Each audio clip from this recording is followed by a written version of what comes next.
দিল্লিগামী Farakka express train Balurghat স্টেশনে সরিয়ে নিয়ে যাওয়ার প্রতিবাদ জানিয়ে বিক্ষোভ মিছিল 22 ও 26 নম্বর অড নাগরিক কমিটির সদস্যদের।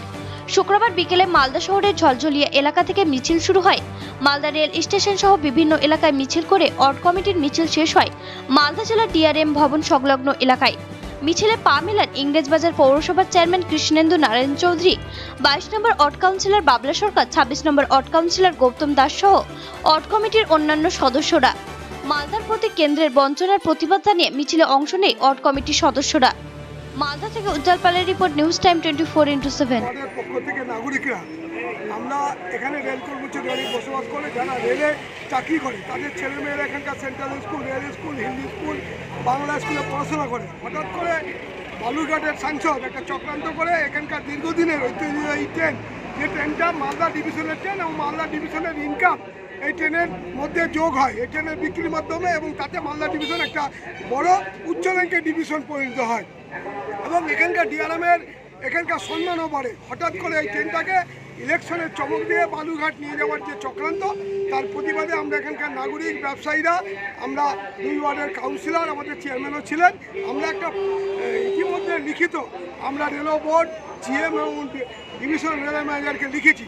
আজকে আমরা এই স্টেশন রেল চত্বরে রেলের কর্মরত পরিবারদেরও এদের এই রেলটা চলে গেলে অনেক কর্মচারী সারপ্লাস হয়ে যাবে, টিটি, গার্ড, ড্রাইভার, ক্যারেজ, অনেকেই তাদেরকে দেখা যাবে হঠাৎ করে পরিবার নিয়ে সাহেবগঞ্জ, জামালপুর, মুঙ্গের বিভিন্ন জায়গায় ট্রান্সফার হতে পারে।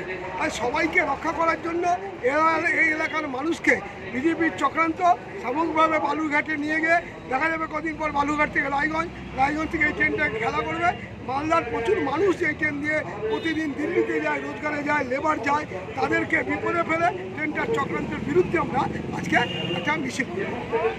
আমাদের এই মালদা জেলা পক্ষ থেকে নাগরিক সমাজ গঠন করে আমরা সেই নাগরিক কমিটির উদ্যোগে এই যে আমাদের মালদা জেলার শান ফারাক্কা এক্সপ্রেস গাড়ি, সেই গাড়িটিকে একবারে আমরা দেখছি যে শুধুমাত্র ভোট বাক্সে প্রতিফলিত করবার জন্য এই বিগত দিনের যে সরকার, সেই সরকার চক্রান্ত করে অন্যত্র স্থানান্তরিত করছে, যার ফলে মালদা জেলার বিড়ি শিল্প থেকে, সিল্ক শিল্প থেকে সমস্ত শিল্প যেগুলো দিল্লিতে প্রতিদিন আমাদের পাঠাতে হয়, এবং অসংখ্য মানুষ, মানে প্রায় যদি আমরা ধরি প্রায় প্রত্যক্ষ পরোক্ষভাবে 25,000 মানুষ হচ্ছে এই গাড়িটার উপরে নির্ভরশীল, সেই গাড়িটাকে টেনে অন্যত্র স্থানান্তরিত করছে। তাই আজকে শিক্ষক, আইনজীবী, বিভিন্ন দলের রাজনীতিবিদ, এলাকার ব্যবসায়ী মানুষ, সমস্ত অংশের মানুষকে নিয়ে নাগরিক কমিটি করে আমরা ডিআরএম সাহেবের কাছে আমরা চিঠি করেছি যাতে এই গাড়িটি না যায়, এবং সেই চিঠির কপি আমরা রেল মিনিস্ট্রিকে পাঠিয়েছি, সেই চিঠির কপি আমরা জিএম সাহেবকে পাঠিয়েছি। আমরা আজকে প্রতিবাদ মিছিল করলাম, দেখেছেন যে হাজার হাজার মানুষ এলাকা থেকে তারা মিছিলে সামিল হয়েছে।